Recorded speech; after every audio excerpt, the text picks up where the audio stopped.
IPL 2025 mega వేలంలో అన్సోల్డ్గా మిగిలిన భారత ఆల్రౌండర్ శార్దూల్ ఠాకూర్ లీగ్లో ఆడేందుకు సిద్ధమవుతున్నాడు. ఈ మేరకు లక్నో సూపర్ జెయింట్స్తో అతడు ఒప్పందం చేసుకున్నట్లు తెలుస్తోంది. ప్రస్తుతం లక్నో సూపర్ జెయింట్స్ జట్టుతో కలిసి శార్దూల్ ప్రాక్టీస్ చేస్తున్నాడు.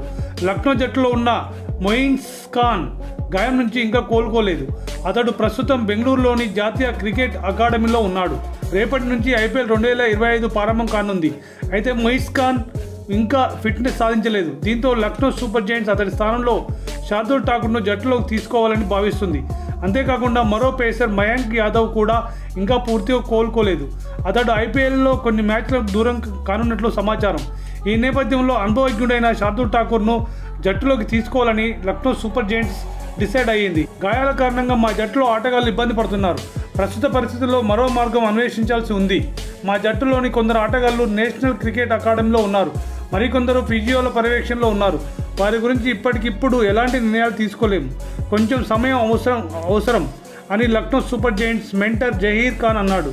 మార్చి 22 నుంచి ఐపీఎల్ ప్రారంభం కానుండగా లక్నో తన తొలి మ్యాచ్లో మార్చి 24న ఢిల్లీ క్యాపిటల్స్తో తలపడనుంది.